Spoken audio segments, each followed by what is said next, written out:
So, for my probably final video for this year, let's look at just information as a whole, because over the course of this last semester, I was able to get research on all kinds of topics, AI, mushrooms, more AI, robotics, and many would wonder if that amount of information is stable. Because if you look at the world today, you can go online and look up about anything. Like if I took a minute, maybe two, I could look up almost everything about this tree over here shading me. If I took even more time, I could find out everything about it. I could find what trees are related. I could figure out all the trees that are in my area. I could figure out the rocks in this dirt. I could figure out what kind of dirt, this ground cover. You can find out anything with just a little bit of time, barely any.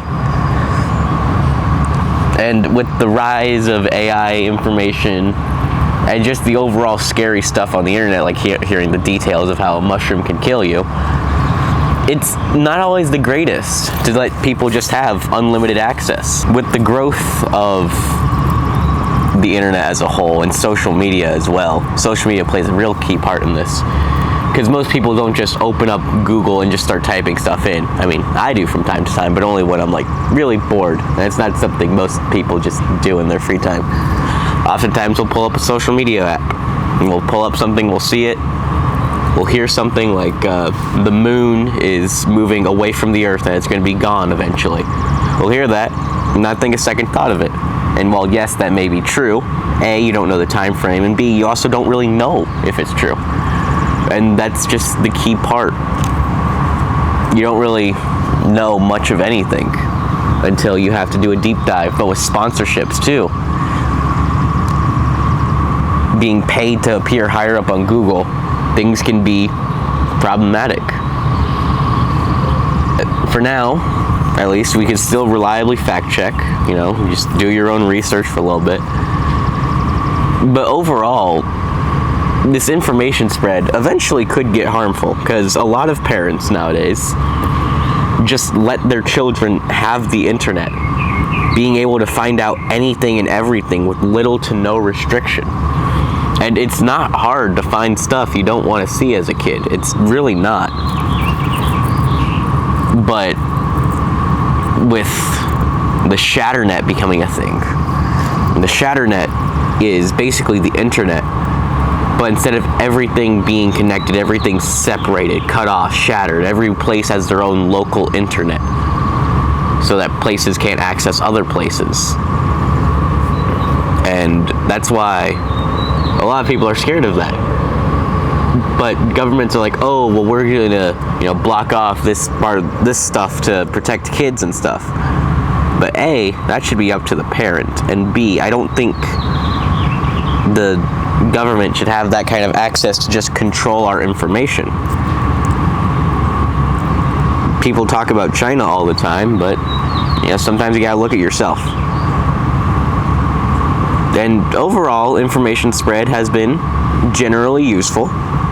It's allowed people to communicate from all over the world about research, allowing us to make new discoveries faster than ever. It's allowed us to go to space over and over and over. It's allowed so much, but eventually all good things must come to an end. And I think that's where we're going with this recent bout of information, which is detrimental as can be.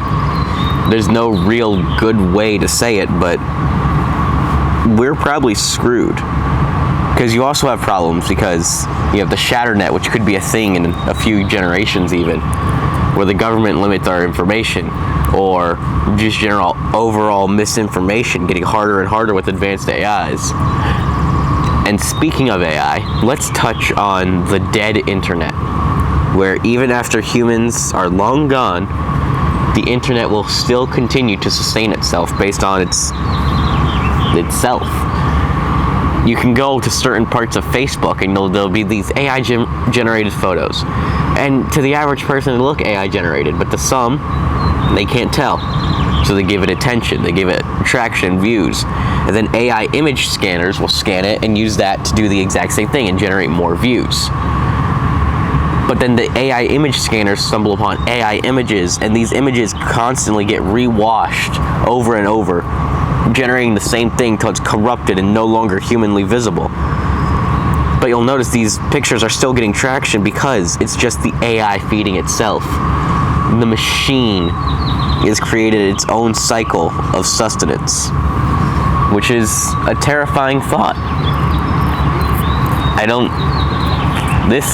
This is why I'm mainly very against AI. I don't like the implications of that. I don't like the AI to just become the internet and run itself. But that's some of the stuff we can live with in not the far future, honestly. Probably before the next generation springs up, even. The rampant information spread, the shatter-net, the dead internet, all of these can be extremely harmful. Dead internet proves that AI can learn from itself, which is a thought most people don't want to think about. Shatter-net isn't that far off, and the rampant information spread that allows us to do such amazing things can easily and greatly harm and hurt someone. Greatly. But at the end of the day, if we were to remove the internet, it would also probably cause problems. There's no real way to deal with this other than looking at it on a personal basis and deciding what is right for you and possibly your family. And with that, that'll be me signing off. One last.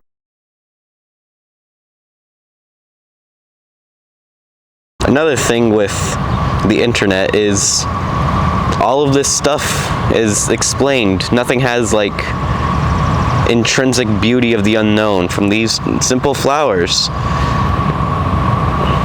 to just the shrubs to the birds singing. Nothing has its inherent value of, well, wonder. There's nothing to wonder about, nothing to be curious about. You know how the plants grow without food. You know how the birds sing and why they do it. But sometimes you just have to simply wonder. It's not always good to know. I really hope these birds get picked up. They're very pretty out right now. And that tree, I have no idea what it is. Could I figure out in about 2 seconds like I did with the flowers? Probably. Am I going to? No. I'm just let it be it's a big tree. I'm gonna let it be a big tree of wonder. See, a great example of the internet having limitless information is I can just take a look at this little plant right here. I have no earthly idea what this plant is. I really don't. I've been in horticulture. I probably should, but I don't.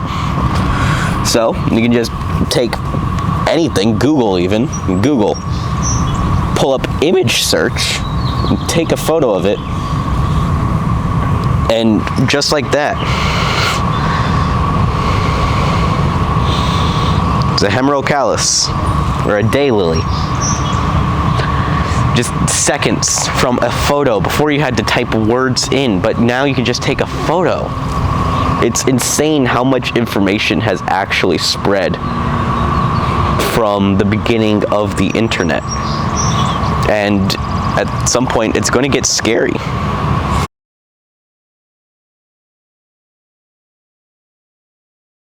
Sometimes at the end of the day, you just have to sit back, relax, and just settle with wondering. Wonder what makes the world beautiful. Wonder where we actually are. And just wonder what else could be next. But for now, that'll be all. Signing off one last time.